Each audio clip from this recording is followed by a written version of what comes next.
Alors aujourd'hui, j'aimerais qu'on regarde l'énergie du pardon. Déjà, juste avec ce mot, qu'est-ce que vous avez comme information, Mélanie? Moi, j'ai une sensation Oui. physique, quand tu as parlé de cette notion de pardon, d'apaisement qui vient de l'extérieur comme ça et qui vient se poser sur le cœur.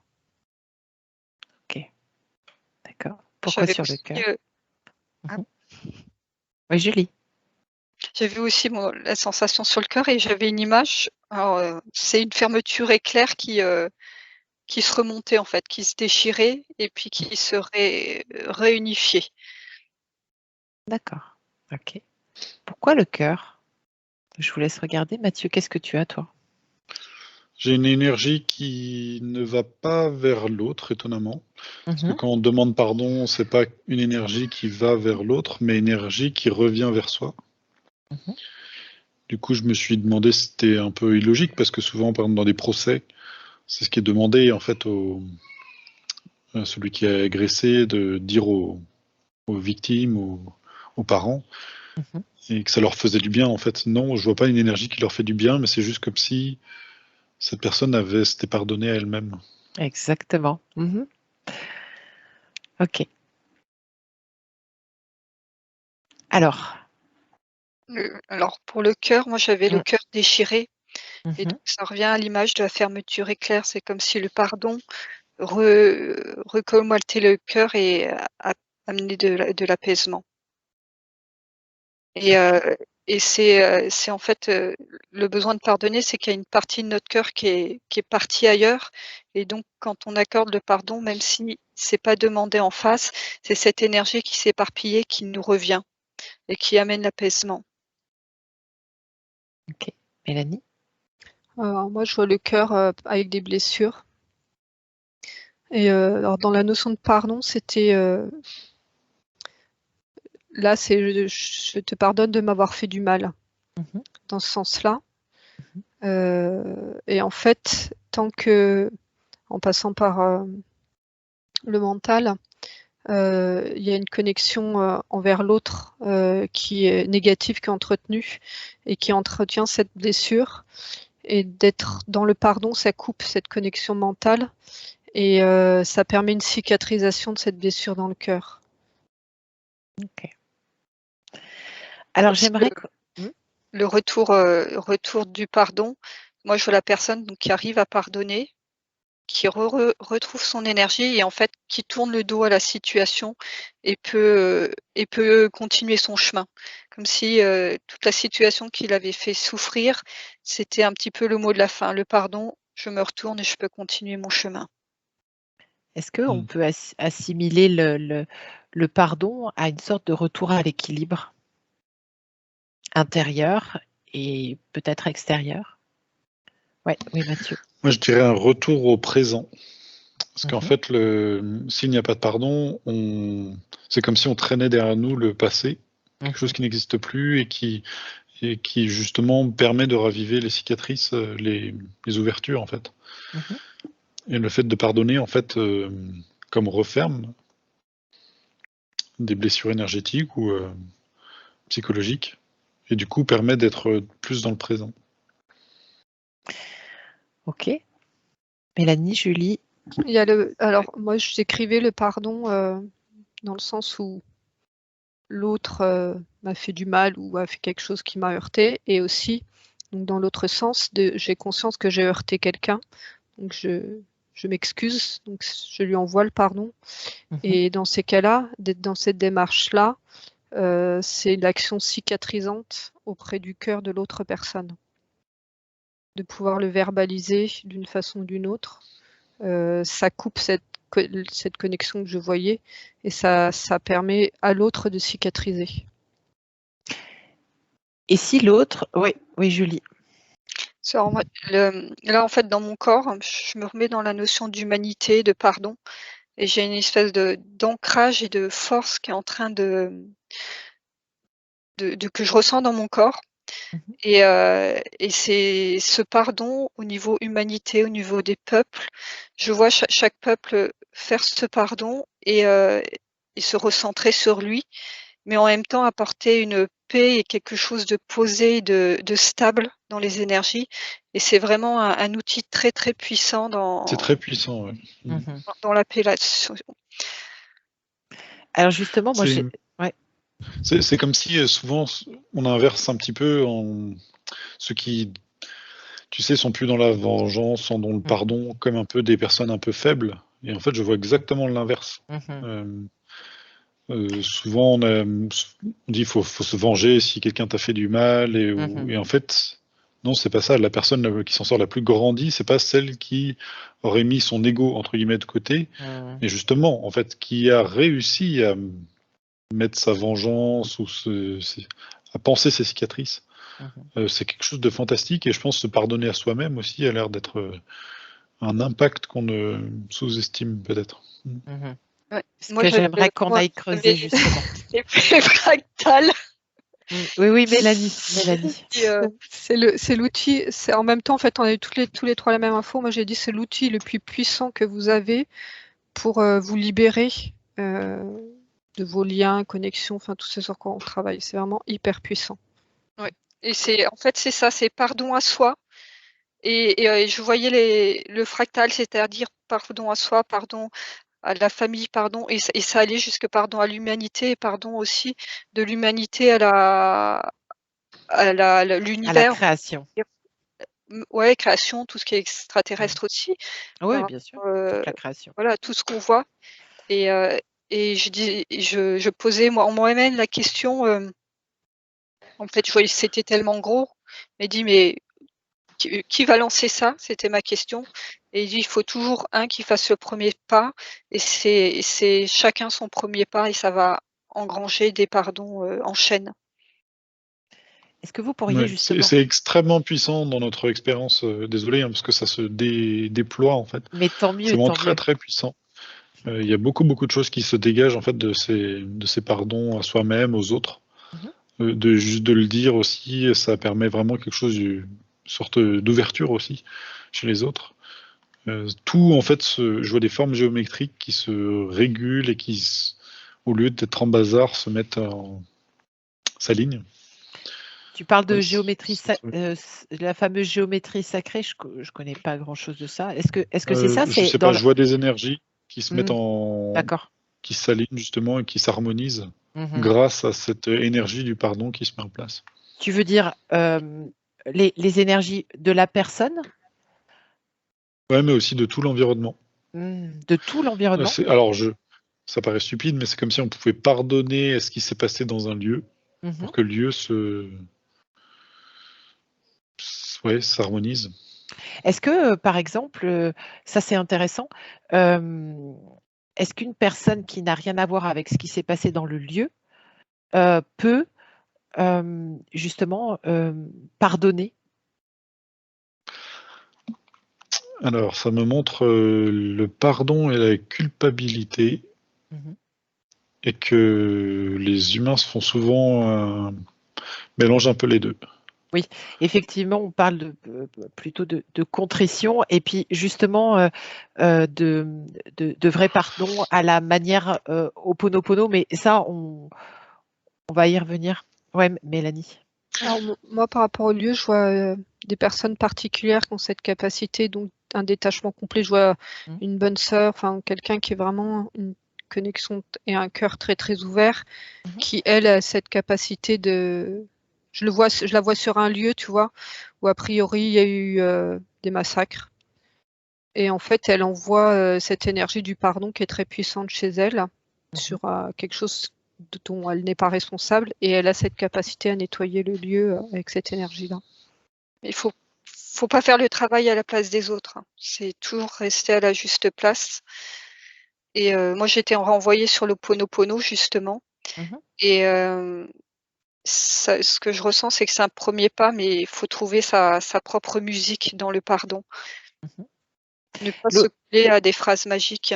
Oui, mais on va revenir sur le Ho'oponopono parce que ce ne sont pas forcément que des phrases magiques. Il y a bien plus que ça. Il y a une vraie posture intérieure dans le Ho'oponopono au départ. Oui, Mathieu. Je vois quelque chose lié à la religion qui est très important. Le Mhm. message originel lié au pardon, parce que j'ai l'impression que c'est central, n'est pas du tout celui qu'on utilise en ce moment dans les religions, où en Mhm. fait je vois quelqu'un venir pardonner par exemple dans une église, mais Mhm. en fait c'est comme s'il se rajoutait des poids sur lui, Mhm. parce qu'en fait il se pardonne comme s'il n'était pas à la hauteur. Et comme s'il était Euh, coupable. voilà aussi. Ouais. Mhm. Et en fait c'est pas ça, ce pardon lumineux qu'on a l'air de Mhm. voir, Mhm. c'est le pardon de on a fait notre mieux. Mhm. Bon, des fois on s'est trompé, et puis bah le passé c'est passé, maintenant on passe à autre chose. Et du coup on se donne. L'énergie est complètement différente alors que c'est le même mot. Mhm. Et c'est pour ça que des fois le langage en fait crée des subtilités qui vont d'un inverse, et que c'est utilisé justement par certaines Mhm. énergies. C'est Parce ça. que là, ce pardonne-toi, en fait, c'est oui, culpabilisant, et genre j'ai fait une faute. Mhm. Non, non, on a fait de notre mieux, voilà, il y a pas. On se pardonne. Voilà, je te pardonne. C'est ça. Ok. Est-ce que justement là, Mélanie, peut-être que Mathieu, tu voyais ça aussi et Julie, ces personnes qui ont cette capacité en eux de pardon, donc on va appeler ça le pardon lumineux, non culpabilisant. Pourquoi ils ont développé ça en eux? Pourquoi ils portent ça en eux plutôt que d'autres? Est-ce que c'est un chemin de vie, de compréhension? En parallèle, je vois Mhm. leur Ok. connexion à la source Est-ce que très forte et à très une forte? énergie particulière. Mhm. Ouais. Qu'est-ce que c'est comme énergie? Ben, Qu'est-ce ça qu'il a y a? l'air d'être une énergie christique. Mhm. D'accord. Donc c'est comme si elle avait une sensation, une compréhension innée dans sa forme la plus lumineuse, la plus Ouais, pure. sur la forme énergétique, en fait, ça passe pas par le mental. Mhm. C'est vraiment cette conscience d'émaner. euh, Vraiment, c'est cette notion de mouvement, d'émanation qui fait qu'elle récupère pas et qu'au contraire, elle nettoie en fait. Ok. C'est intéressant de prendre l'exemple d'une bonne sœur.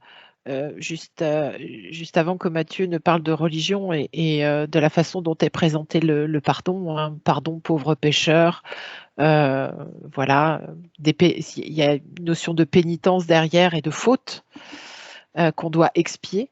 Ouais, Et mais là, en alors fait, que, la personne, elle n'est pas dans le mental. Et ce que tu Mhm. dis, c'est quand ça reste dans le mental, en fait, un Mhm. briquet de croyances. Mhm. Et elle, elle, elle est pas dans le mental. Elle sent vraiment cette énergie qui rayonne et qui lui fait du bien à elle et elle voit et elle perçoit que ça équilibre tout son environnement. Mhm. Ouais, Mathieu. Le pardon n'est possible que si une personne est assez haut en fréquence. Et j'ai Ah. essayé de voir vraiment plusieurs différents exemples. À chaque Mhm. fois, ce sont des personnes qui sont connectées à la source, Mhm. qui ont de belles fréquences et qui arrivent à pardonner. À l'inverse, je vois des personnes qui ne pardonneront jamais de leur vie, Mhm. parce que soit elles ont baissé en fréquence, soit à cause de ce qui s'est passé, soit à la base parce que c'était comme ça. Et plus elles descendent, moins elles pardonnent, et plus ça se cristallise en fait. Et, Est-ce que et C'est le ça peut mouvement même qui ouais. vient être du très cœur comme dangereux. ça, le mouvement que je vois du cœur qui envoie comme ça, il nettoie. Et en fait, les personnes que décrit Mathieu, ça fait l'inverse. Ça récupère les miasmes, mais ça reste colmaté dans le cœur, tu vois. Ok. Mathieu, pardon, Mais vraiment un très joli acte Mhm. que de pardonner et de passer à autre chose. En fait, c'est souvent le mot Mhm. qui me passe, Mhm. arriver à passer à autre chose. Mhm. Il s'est passé quelque chose. Voilà, on dit voilà, c'est comme si on apaisait, Mhm. ouais, et puis voilà, on arrive. Est-ce qu'on peut dire que c'est l'ego qui finalement empêche euh, ce fameux pardon? Non. Non. Alors Souffrance. désolé d'avoir répondu si rapidement, c'est le cœur. Mhm. C'est C'est le clair et net, cœur. c'est le cœur qui. L'ego peut faire semblant qu'on pardonne alors qu'on ne pardonne pas. Mhm. Parce qu'il y a des fois des gens qui vont effectivement dire oui, oui, oui, je te pardonne, mais en fait n'en pense pas un mot. Mhm. Mais dans le cœur, ça ment pas en fait. Ça. Et qu'est-ce qu'il y aurait dans le cœur? Donc Mélanie a parlé de souffrance. Qu'est-ce qu'il y aurait d'autre dans le cœur qui empêcherait ce pardon? Moi, ça me renvoie à la résilience.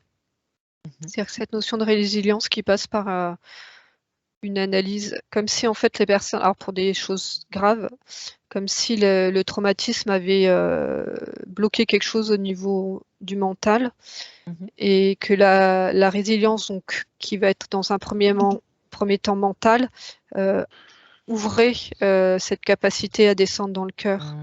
Et si la résilience n'est pas faite, c'est comme si ça bouchait cet accès au cœur. Donc, c'est-à-dire qu'il y a une démarche personnelle à faire, et peut-être d'analyse pour travailler sur cette résilience quand il y a des gros traumas. Et après, ça passe dans le cœur. Ok. Alors maintenant, j'aimerais que vous regardiez d'un peu plus près le fameux Ho'oponopono. Déjà, qu'est-ce que vous avez comme première sensation, info, par rapport à ça? Je ressens quelque chose de plutôt lumineux. Et ça se présente un peu comme une structure. Et c'est-à-dire c'est-à-dire il ne faut pas s'arrêter aux mots. C'est-à-dire, si tu n'as pas, comme tu disais tout à l'heure, le centrage dans le cœur, ça ne fonctionnera pas. C'est pas la formule magique qui compte. C'est vraiment ce qu'il y a dans le cœur. Après, alors j'ai déjà entendu, mais je l'ai pas écrit entièrement devant moi. Et je vois qu'il y a un rythme comme ça, qui est aussi important dans ce qu'on envoie. Tu veux dire sinusoïdal pour le dire à Mélanie et Mathieu, c'est ça? Voilà. Pourquoi? C'est la fréquence que ça crée. D'accord. Dans l'expression, tu veux dire? Se mettre sur la fréquence de l'amour, ouais. D'accord. Tu sais, je te parlais des formes géométriques, c'est ça en fait, ça harmonise l'environnement. D'accord. Ok. Ok. Alors, le Par contre, oui. Je pense que c'est mieux de créer son propre Ho'oponopono en fonction des situations plutôt que de le dire un peu machinalement. Machinalement. Ok. En fait, c'est mieux de dire je me pardonne pour quelque chose en particulier plutôt que de d'utiliser une phrase toute faite. Avant de justement de regarder ces phrases-là, le Ho'oponopono, c'est d'abord une philosophie de vie. Et en fait, Ho'oponopono en hawaïen, de ce que j'ai lu, veut dire remettre les choses en ordre. Et en fait, la pratique, donc, c'est rétablir d'abord la paix en soi pour ensuite rétablir la paix dans la communauté. Et en fait, dans la pratique, il s'agit d'une réunion qui se mène sous la conduite d'une personne qui a été désignée par le groupe, lequel groupe a un problème. Voilà. Donc, dans ce temps de parole, le problème va être exposé. Et en fait, chacun des protagonistes va prendre la parole. Il y a des temps de parole, des temps de silence, des temps de prière. Et quand tout a été dit sur le problème exposé, chacun retourne dans ses pénates. Et ensuite, ils reviennent au bout de quelques heures, au bout de quelques jours, et ils se pardonnent. Il y a une sorte de période de décantation, en fait, où, comme les choses ont été dites, ont été entendues. Après, il y a le temps du pardon. En fait, chacun se libérait et retrouvait la paix. Et en fait, vivre Pono, comme ça se dit chez les Hawaïens, c'est vivre aligné, centré. Qu'est-ce que ça vous inspire, ça? Déjà, par rapport au Déjà, pardon. moi, le mot, en fait, ça crée une structure rectangulaire, triangulaire, qui se place avec ce mot. Je ne sais pas pourquoi, mais à chaque fois que j'ai ce mot à chaque fois, ça recrée tout le temps un triangle harmonieux. Harmonieux, Ok.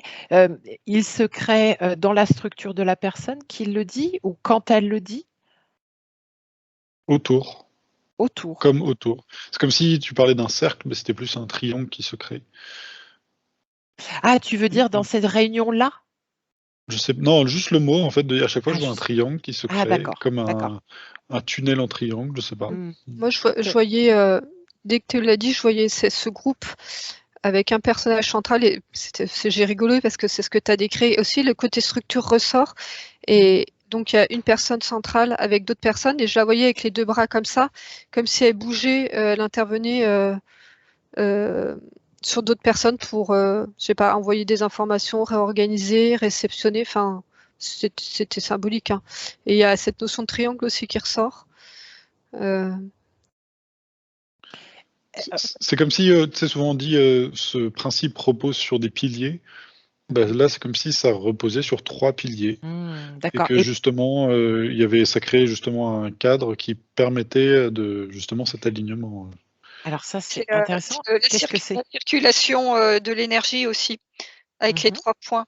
Parce que je vois ce groupe qui se réunit, donc la personne choisie au milieu, et en fait, elle crée la triangulation entre les différentes personnes, et je vois ce triangle qui se déplace à chaque fois. Lui reste au centre et les 2 points vont sur des personnes différentes, et il y a des connexions et des interconnexions qui se créent, ça se déplace comme ça. Et au fur et à mesure, on voit l'ensemble du groupe qui se réharmonise. Est-ce que justement cette géométrie-là, ce triangle qui se met en place, elle n'est mise en place que par l'intention que porte chacun des membres? Moi, ce que je vois, c'est qu'il y a un médiateur, c'est qu'il y a la personne animatrice, un médiateur. Je vois la même chose, comme si elle posait sa main sur la tête des personnes, qui fait que ça crée une connexion, une harmonie entre 2 personnes, et ça revient à elle, et elle renvoie à 2 personnes comme ça. Et en fait, en faisant l'ensemble du groupe et en recentralisant les informations, ça recrée une harmonie et la connexion entre le groupe. Ok. Quelles sont les qualités de ce médiateur? Ça Alors vient déjà, pas d'ici, cette technique. Désolé, Pardon? mais ça vient de... C'est une pratique presque galactique, en fait. Ah. Je vois ailleurs c'est comme si certains endroits dans d'autres galaxies, on résout les problèmes comme ça. Mhm. À chaque fois, c'est pas il y a un médiateur, en fait. Mhm. Et Et ouais. En tout cas, elle est venue jusqu'à nous. Moi, ce que je vois, c'est que l'important, c'est que le médiateur, même si dans le groupe-là, à l'instant-là, il a une place importante, c'est que quand le groupe se dissout, au moment où chacun, je le vois reprendre la même taille que les autres et se remettre à la même énergie que les autres. Et ce qui est embêtant, c'est si c'est la même personne qui reste dans ce rôle-là et qui garde en fait, qui a enfin un pouvoir quelque part. Ça, c'est embêtant. Et donc, quand c'est bien fait, elle reprend, elle se remet à niveau avec les autres, en fait. Elle redistribue. Ce que je vois, c'est que cette personne-là, parce que j'ai l'image d'un prêtre, donc qui est dans son église, et en fait, au centre de l'église où il est dans un puits énergétique, mais positif. Je le vois qui reçoit l'énergie et qui la renvoie comme ça sur l'assemblée. Et à l'origine, c'était le rôle du prêtre de redistribuer, donc de servir de pilier et d'envoyer l'énergie aux personnes qui sont en face. Et je vois un petit peu le même phénomène qui se passe avec la personne qui est au milieu, qui renvoie et qui fait circuler l'énergie. Et c'est pas, en effet, la personne, elle doit être ouverte à l'accueil de cette énergie, mais elle n'a pas de statut particulier. Ok, d'accord. Alors maintenant, j'aimerais que vous trouviez, si c'est possible, une personne qui prononce ces fameux mots. Désolé, pardon, merci, je t'aime, hein, puisque ce sont les 4 mots, parce que la technique a été, enfin, cette philosophie a été modernisée. Et justement, maintenant, on peut réciter ces 4 mots comme un mantra. Alors moi, la personne que j'ai est très dans le mental, donc ça fonctionne pas. Je la vois presque avec comme un chapelet là dans la main qui fait nanana. Et en fait, ça crée une énergie en boucle et qui la renferme. Parce qu'en fait, Ok. elle a pas mis l'énergie et la conscience dans chacun des mots qu'elle pose. Ok, C'est donc le temps de, En fait, dans chaque mot, de mettre une part de cœur, de le faire passer par le cœur et de le poser à chaque fois, quelle que soit la vitesse. Tout prend un autre sens et tout prend de la consistance. Si c'est simplement lire 3 mots et les faire tourner en boucle, ça reste dans un circuit fermé. d'accord. Donc ça n'a pas d'impact ou ça en a un quand même? Non, sur cette personne, ça n'a pas d'impact. D'accord, ok. Ce que je vois, c'est que chaque mot ouvre une trappe qui fait descendre en profondeur. Et le désolé, c'est-à-dire qu'il faut que la personne, enfin, pas qu'elle récite, mais qu'elle prenne conscience de la puissance du mot. Le désolé, ça ouvre une porte quand il est intégré du mental. Le deuxième mot, c'est quoi? Pardon. Désolé, pardon, ça va être dans l'expression. Donc, tant que c'est bloqué là, ça ira plus loin. Le troisième. Merci. Donc, merci, toi, ça descend là. Et le merci, c'est vraiment l'ouverture du cœur vers l'autre. Et le dernier, c'est pardon. Je t'aime. Je t'aime. C'est je t'aime, ça. Et là, ça, c'est aussi accepter de recevoir, là. Alors, Mathieu l'avait évoqué dans la première partie de cette enquête. Effectivement, celui qui a encore simplifié, parce qu'elle a été simplifiée 2 fois, modernisée en tout cas, cette philosophie, par un psychologue qui donc a proposé ces 4 mots et disait en fait que par cela, on nettoyait ses propres mémoires en s'accordant le pardon. Voilà, et qu'il n'y avait pas cet acte de contrition et de culpabilité, mais plus une libération et une acceptation que les choses aient été faites comme ça. Une libération, peut-être pas juste sur cette vie-là, peut-être même un petit peu transgénérationnel. Oui, effectivement. C'est peut-être la seule limite. C'est peut-être la seule limite. Et est-ce que vous avez trouvé quelqu'un qui justement prononce ces mots en conscience? Oui, en fait, c'est les mots, en fait, pour que ça marche, il faut déjà qu'il fasse ce travail pour lui. Tant qu'il n'a pas ouvert ces différentes trappes pour lui-même, c'est comme s'il a ce que je montrais comme des trappes et qui descendent en profondeur, ça, il y a quelque chose, une ouverture qui émanait de lui, et après il était en capacité de regarder à l'extérieur. Tu veux dire que d'abord il faut faire son propre chemin de pardon pour ensuite être capable de pardonner aux autres? Oui. Mathieu, toi, qu'est-ce que tu avais? Ça crée une colonne de lumière si c'est bien fait.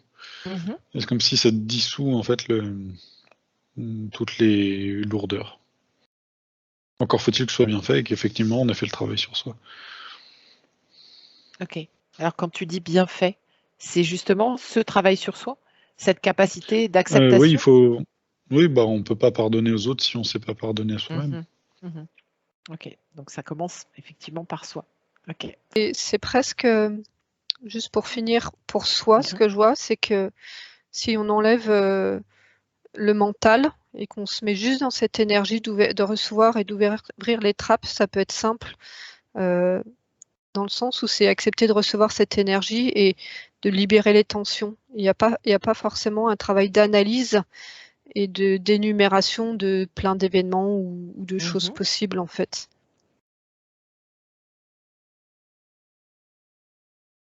Et Julie, tu avais vu un lien avec les équilibreurs des univers. Alors là, je ne suis pas avec eux, mais dans mon recentrage, j'ai senti la phrase Ho'oponopono qui se baladait dans mes chakras.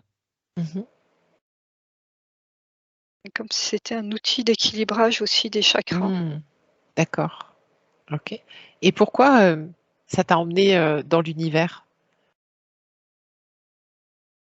Bon, alors là, c'est parce que Mathieu en a parlé tout à l'heure.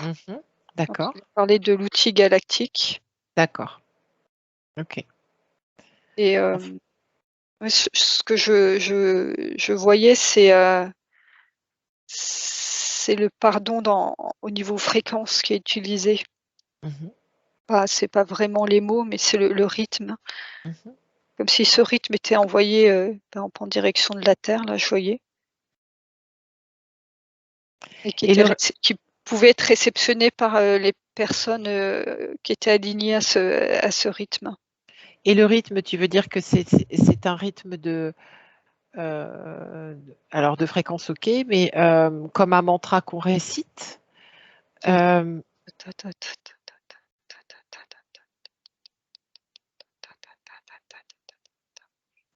ne sais pas si entendu? Oui, Quelque chose oui, oui. que je ressens. Ok, d'accord. Alors c'est pas tant le rythme, parce que ça pourrait être plus lent selon les situations, là où c'est envoyé, et ça fait vraiment, la sinusoïdale qui est plus ou Mhm. moins, serrée. Moi, je Mais voyais en courbe, mais avec les hauts, en fait, ça me dessinait dans l'univers comme si ça remettait en fait dans un rythme, et du coup, comme ça, tu vois. Un peu comme un ressort avec Mhm. quand tu vois le mot écrit, à chaque fois tu as le haut, et quand tu le dis, ça fait un rythme aussi très particulier, Mhm. et qui, s'il est juste, en fait, s'il est dit, il est juste, il se met en lumière. Donc c'est aussi dans une fréquence, ça met dans la fréquence du pardon. Alors, donc on avait regardé quelqu'un qui récite ses phrases en conscience. Donc Mathieu avait vu qu'il y a une colonne de lumière, ou en tout cas un centrage qui s'opérait, ou qui était justement déjà réalisé pour pouvoir vraiment bénéficier, et que les autres bénéficient de cette posture-là. Qu'en est-il justement de cette pratique, cette philosophie de vie, pour le moins, régler les conflits, pour le mieux, créer une véritable harmonie dans une communauté, un groupe? Alors par rapport à l'axe à colonne de lumière, je vois que le côté galactique, c'est que ça fait un champ d'ouverture beaucoup plus large, et plus fractal, le mot. C'est en fait la personne qui commence à s'intéresser à cette philosophie de vie, Mhm. c'est comme si elle avait des voiles qui partaient au fur et à mesure. Mhm. Et elle prend Donc conscience de l'univers. Mhm. qui lui permettait de voir de plus en plus loin et d'avoir une sorte d'éveil. Mhm. Chez la personne qui se contente du phrasé va rester dans son mental, mais si on s'imprègne dans son corps de la philosophie de vie, il y a des voiles qui tombent au fur et à mesure. C'est pas l'extérieur qui change dans un premier temps, c'est vraiment travail sur soi, mais ouais, je vois en fait la personne qui était floutée comme ça, et peu à peu, Mhm. ça s'enlève au fur et à mesure, et son champ de vision s'agrandit. Ouais, et puis Ok. ça lui permet une connexion, tu vois, on voit là, nous, colonne de lumière, la connexion à la source, mais ça lui permet une connexion vraiment plus large, galactique, tu vois, vraiment Mhm. beaucoup plus large. Si on décortiquait l'acte de pardonner, alors de se pardonner et de pardonner, si oui, vraiment, on décortiquait et on regardait ce qu'il y avait derrière. En fait, c'est une technique qui permet de rentrer déjà par le mental. Du coup, qui peut être facile si la personne accepte de lâcher son mental, parce que des fois, il y a des techniques de prière ou de méditation où on va directement dans le cœur, mais pour certaines personnes, c'est très compliqué, et du coup, ça donne un chemin d'accès différent de ce qui est proposé d'habitude, comme outil de développement personnel, on va dire, en mot terrien. Mais c'est Et, beaucoup plus puissant que ça, en fait. et justement, moi, j'aimerais regarder un peu ce chemin. Alors moi, à chaque fois, ce qui me revient, c'est tous les hauts présents dans le mot, et je Mhm. les vois s'aligner les uns derrière les autres, tu vois, comme des passages. C'est une jolie image, je trouve. Oui. J'ai 2 images en fait. J'ai l'image donc d'une personne qui utilise Ho'oponopono pour le pardon, et une autre personne que je la vois, les mains dans la terre comme ça. Il y a un autre pardon qui sort d'elle, quelque chose de, comment on dit? Je sens un peu du velours, quelque chose de lourd, mais dans le sens d'englobant, qui fait du bien. C'est Mhm. la pesanteur qui fait du bien, Mhm. et c'est vraiment deux façons différentes de se faire, et qui agissent pas du tout au même niveau. La personne que je vois là, ça a un impact sur la matière, Mhm. vraiment, et l'Ho'oponopono sur les structures invisibles. Mhm. C'est comme si celle qui faisait ce pardon en partant de sa matière à elle, donc dans son cœur, mais dans ce qu'il y a de chair, toucher la chair, la partie chair des autres personnes. Et la personne qui utilise l'Ho'oponopono, ça travaille sur les structures disharmonieuses. Ok. Je vous ai perdu? Non, absolument pas. Nous sommes là. Et les 2 sont complémentaires, sont même, ça fonctionne ensemble, au niveau planétaire. Et c'est moi, je revois mes hauts et mes ronds pareil, qui vont de la Terre à l'univers. Et en fait, du coup, c'est une technique qui permet finalement aussi, quel que soit l'accès, le plan sur lequel tu es, d'y avoir accès. Et si tu le fais en conscience, ça te fait ta colonne de connexion, en fait. C'est-à-dire que si tu commences par un plan, ça permet de nettoyer en haut. Si tu commences en haut, ça permet de nettoyer en bas. Ça permet d'avoir plusieurs portes d'entrée. Il faut avoir conscience de cet axe-là quand même. Enfin, Ok. Est-ce qu'on peut... bon, je suis sûre que vous allez me dire les deux, mais je pose la question quand même. Est-ce qu'on peut commencer par pardonner ou il faut d'abord faire un travail sur soi avant de pouvoir pardonner?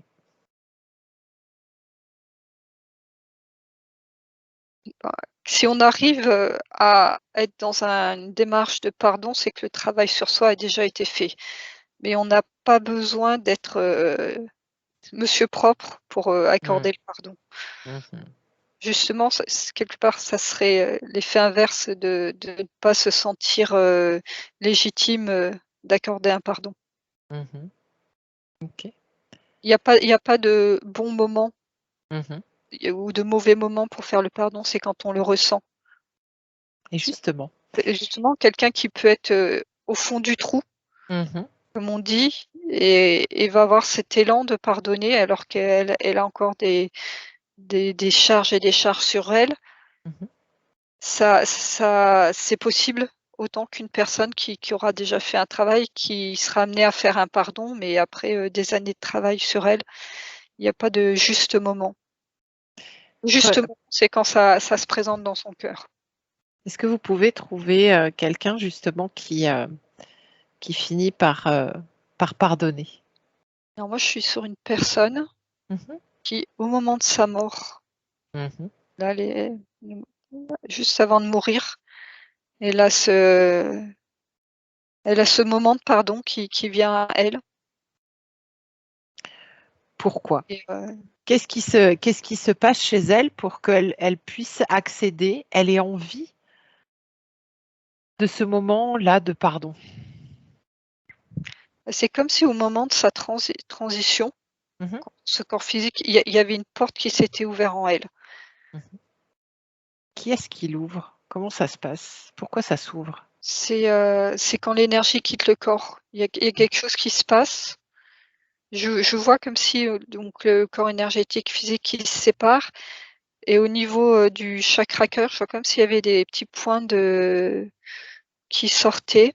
Alors je regarde ce que c'est. Il y a une libération qui se fait au niveau de son cœur.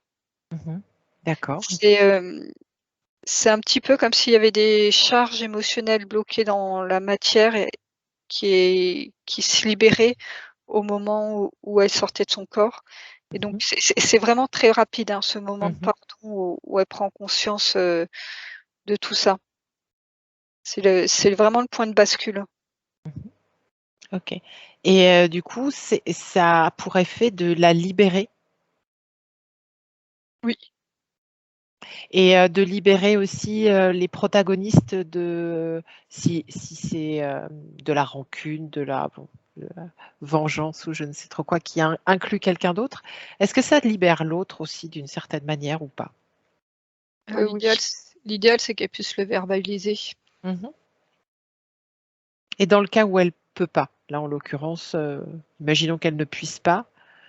On va dire les personnes en face, alors là, c'est pas forcément la personne que j'ai, c'est pas des choses graves, quoi. C'est des, on va dire des rancœurs Des rancunes. quotidiennes, des rancunes quotidiennes d'une vie.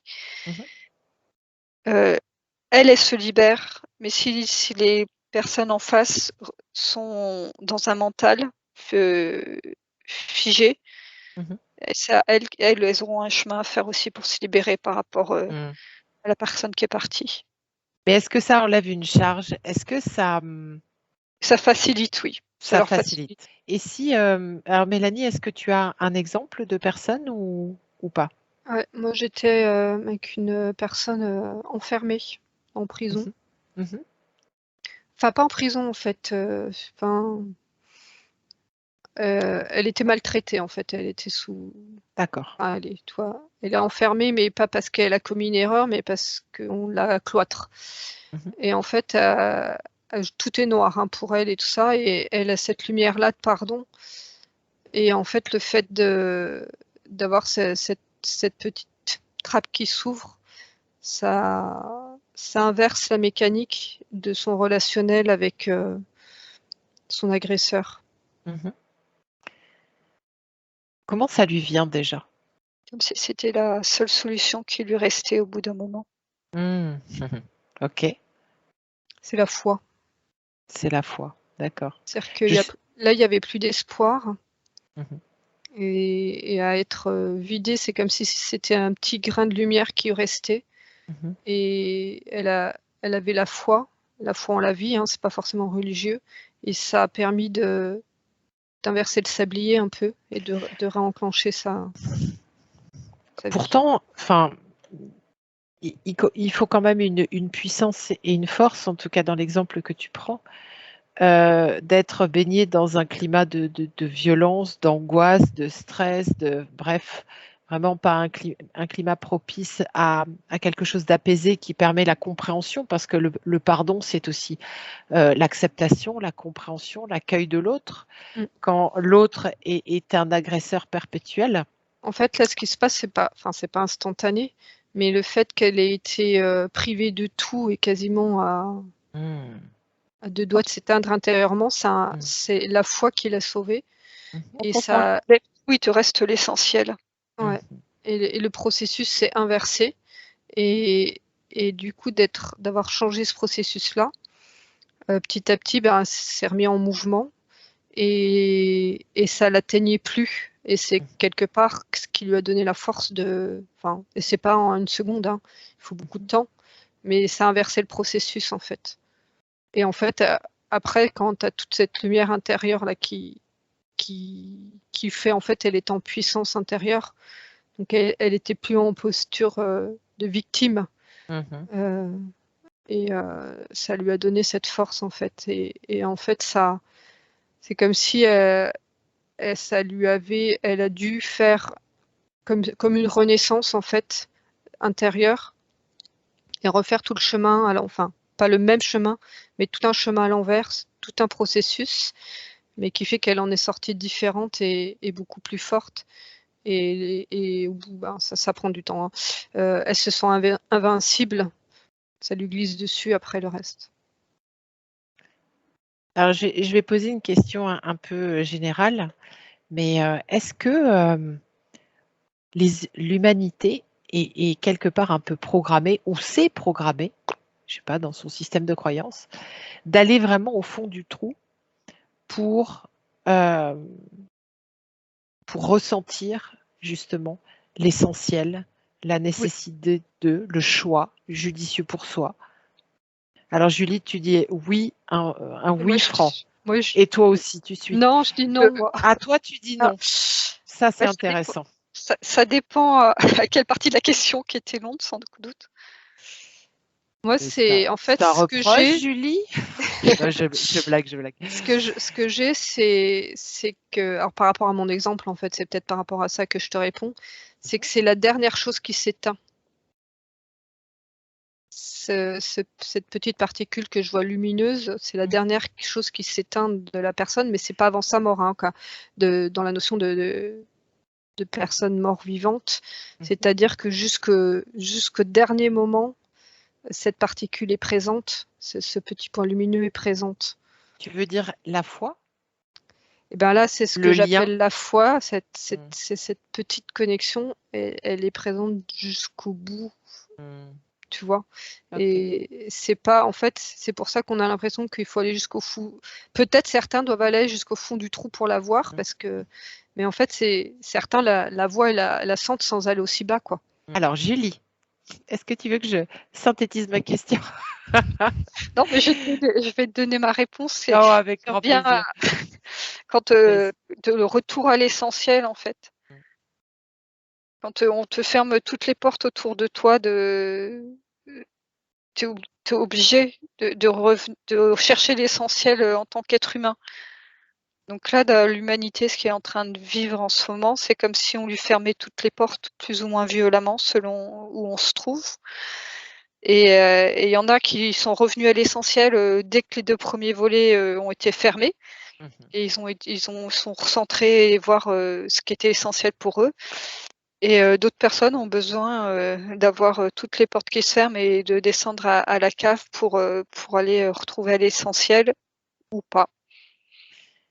Et donc, c'est intéressant ce que tu dis, parce que finalement, tout ce qui est en train de se passer autour de nous est plutôt, nous sert plutôt, nous sert vraiment.